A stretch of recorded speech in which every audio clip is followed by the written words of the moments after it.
मला वाटतं उद्याचं जे रामरक्षा आंदोलन उद्धव ठाकरेंनी आणि टीमनी केलेलं आहे किंवा करणार आहेत, एक प्रकारचा ढोंगीपणा आहे. खरं तर हिंदू हृदय सम्राट बाळासाहेब ठाकरेजींना आज पुन्हा वेदना होतील. उद्धव ठाकरे असे का भरकळले? खरं तर जेव्हा अयोध्येमध्ये भगवान प्रभू रामचंद्राचा प्रतिष्ठापना होती तेव्हा उद्धव ठाकरे निमंत्रण असूनही गेले नाही. खरं तर या गोष्टीचं वाईट वाटतं की उद्धव ठाकरेजींनी भगवान प्रभू रामचंद्राला राजकारणाचा विषय केला आहे आणि राजकारणाकरता कुठल्याही स्तरापर्यंत जाण्याचा हा प्रयत्न आहे. आमच्याकरता भगवान प्रभू रामचंद्र हे आस्थेचा संस्कार संस्कृतीचा विषय आहे. पण आता या गोष्टीचं वाईट वाटतं की जनाधार गेल्यानंतर उद्धव ठाकरेजींना भगवान प्रभू रामचंद्राच्या नावाने राजकारण करून मताची व्होट बँक तयार करण्याचा प्रयत्न आहे.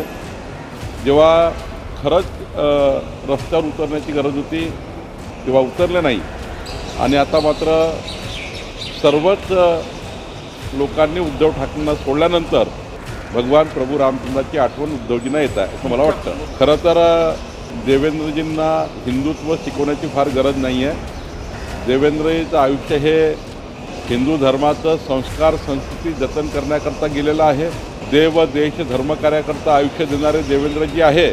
त्यामुळं अशा प्रश्नांनी अशा पत्रांनी कुणी काही डिवचलं तरी देवेंद्रजीच्या त्यांच्या भूमिकेवर काही फरक पडणार नाही.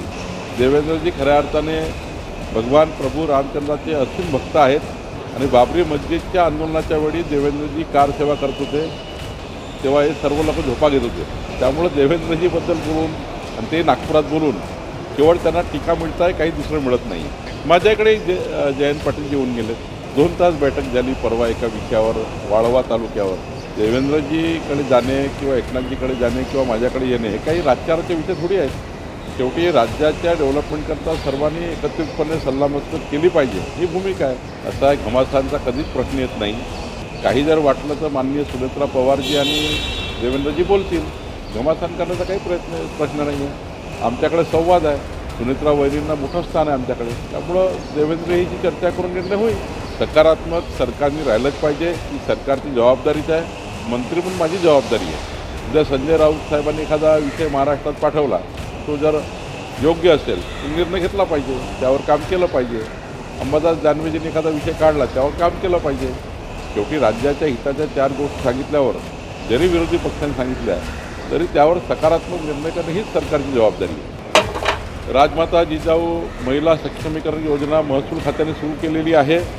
या राज्यातल्या महिला बचत गटांना 2.5 एकर जागा एका गटाला व महिलांच्या सेवा सहकारी संस्थांनासुद्धा आता अंतर्भूत केला आहे. 1 लाख रुपयाचं फिरतं भांडवल आम्ही देणार आहोत आणि या 2.5 एकरमध्ये चारा लागवड आम्ही करणार आहोत, बांबू लागवड आम्ही करणार आहोत आणि ही चारा आणि बांबू सरकारशी टायअप करून महिला बचत गटांना उत्पन्न मिळवून देण्याचा आमचा प्रयत्न आहे. सोबतच शेतकऱ्यांचे शेतरस्ते जे आहेत, सर्व प्रकारचे शेतरस्ते यांचं सीमांकन करून दोन्ही बाजूला झाडं लावण्याचाही निर्णय आम्ही करतो आहे. शेतकऱ्याचा रस्ता खुला करणे, वहिवाटीचा रस्ता खुला करणे, शेतरस्ते खुले करणे आमची भूमिका आहे आणि शेतकऱ्याचा रस्ता मोजून त्याच्या कडेला झाडं लावणे जेणेकरून बाउंड्री फिक्स करण्याचाही विचार आम्ही करतो आहे. 300 कोटी वृक्ष लागवडमध्ये आता आम्ही या ठिकाणी या अभियानाची अंमलबजावणी शेतपांधन रस्त्यावर करणार आहे आणि शेतपांधन रस्त्याच्या दुतर्फा झाडे लावण्याचा निर्णय आपलं सरकार आम्ही करणार आहोत. लवकरच याचा शासन निर्णय येणार आहे. एखाद वर्षी काही कारणाने बंद असेल पण ती सुरू करण्याचा निर्णय एखाद्या वेळी पुन्हा एकनाथजी करतील. मला नाही वाटत ह्या कपोलकल्पित बातम्या पेरल्या जातात. चांगल्या पद्धतीचं वातावरण सुरू आहे, चांगल्या पद्धतीची महायुती सुरू आहे. त्यामध्ये कधी एकनाथ शिंदेजीबद्दल, कधी सुनेत्राताईबद्दल वेगवेगळ्या वावड्या उचलल्या जातात. आम्ही रोज या ठिकाणी संवाद साधतो आहोत. आमचा संवाद चांगला आहे. आमचं महाविकास आघाडीसारखं काम नाही आहे, सोबत आहे पण एकामेकाचे चेहरे बघत नाही अशी परिस्थिती महाविकास आघाडीची आहे. आम्ही या ठिकाणी स्पष्ट महायुतीमध्ये या ठिकाणी चांगल्या पद्धतीने महाराष्ट्रामध्ये काम करतो आहे. प्रधानमंत्री मोदीजींची भूमिका ही NDA सांभाळण्याची आहे, तीच भूमिका देवेंद्रजीची आहे, तीच भूमिका आमची आहे. त्यांना कामच नाही आहे, विरोधकांना काम शिल्लक नाही आहे, उलट त्यांचे रोज मतं कमी होत आहे अशा बातम्यामुळं. त्यांनी उलट सकारात्मक काही पावलं उचलले तर काही मतदानाची त्यांची टक्केवारी वाढेल. ते असे नकारात्मक पवित्रा घेऊन विरोधी पक्ष काम करत असेल तर कधीच त्यांची मतसंख्या वाढणार नाही किंवा त्यांचा आलेख वाढणार नाही. सकारात्मक भूमिकेतनंच महाराष्ट्रामध्ये आपला पक्ष वाढू शकतो. सकारात्मक भूमिकेतनं या महाराष्ट्रामध्ये तुम्हाला यश मिळू शकतं. निगेटिव्ह भूमिकेमध्ये महाराष्ट्राची जनता कधी तुम्हाला साथ देत नाही. हे अजूनही विरोधी पक्ष समजला नाही. याचे दुर्दैव आहे. करू द्या ना, आंदोलन करण्याचा त्यांचा अधिकार आहे. पण मागच्या काळामध्ये त्यांनी भगवान प्रभू रामचंद्राच्या भक्ताबद्दल आणि भूमिकेबद्दल काय वक्तव्य केलं जरा चेक करा. मागच्या 5 वर्षात 5 वर्षामध्ये काय काय झालं आहे महाराष्ट्रामध्ये. जेव्हा भगवे फडकवण्याची वेळ आली तुम्ही त्या ठिकाणी पाकिस्तानचे ध्वज फडकले. जेव्हा भगवान प्रभू रामचंद्राचा गजर करण्याची वेळ आली तेव्हा तुम्ही मताचं लागून चालन केलं. खरं तर तुम्ही या ठिकाणी आत्ता या आंदोलनाच्या पूर्वीचे 5 वर्ष यांच्या भूमिका बघा कशा बदलल्या आहेत. आता मताची वोट बँक गेली, भूमिका बदलली. मुख्यमंत्री असताना भूमिका वेगळी, सत्ता असताना भूमिका वेगळी, सत्ता गेल्यावर भूमिका वेगळी. आणि या पद्धतीचं महाराष्ट्र कधीच सहन करत नाही. महाराष्ट्र जनतेला माहिती आहे केवळ आणि केवळ राजकारणाचा अड्डा हा भगवान प्रभू रामचंद्राचं नाव घेऊन करण्याचा प्रयत्न आहे. त्यांना जे आंदोलन करायचं ते करू दे.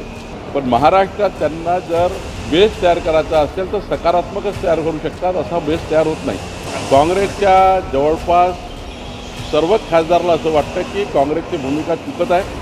काँग्रेसच्या खासदाराला मतदान करण्याची उत्सुकता आहे बिलाच्या बाजूने. माझा या ठिकाणी पक्क मत आहे, समज आहे. काँग्रेसचे अनेक खासदार या विधेयकाला पाठिंबा देतील. काँग्रेसच्या वरिष्ठ नेत्याचं ते ऐकणार नाही. कारण जो या बिलाचा विरोध करेल, जो काँग्रेसचा खासदार बिलाचा विरोध करेल त्यांना त्याच्या मतदारसंघाची जनता हे झोडपून काढल्याशिवाय राहणार नाही. कारण देशाची जनता, महाराष्ट्राची जनता ही बिलाच्या बाजूने आहे, महिला विधेयकाच्या बाजूने आहे, या ठिकाणी डिलिमिटेशनच्या बाजूने आहे. काँग्रेसच्या खासदारांनी विचार करून घेतला पाहिजे की जर तिकडे मतदान विरोधात केलं तिकडं महाराष्ट्राची जनता आणि मतदारसंघाची जनता तुम्हाला निवडणुकीमध्ये मतदाराच्या माध्यमातून झोडपल्याशिवाय राहणार नाही. तुमची जमानत जप्त करणार आहेत. त्यामुळं काँग्रेसचे खासदार धास्तावलेले आहेत. राहुल गांधीची भूमिका त्यांना पटत नाही आहे. काँग्रेसचे अनेक खासदार या बिलाला मतदान करतील.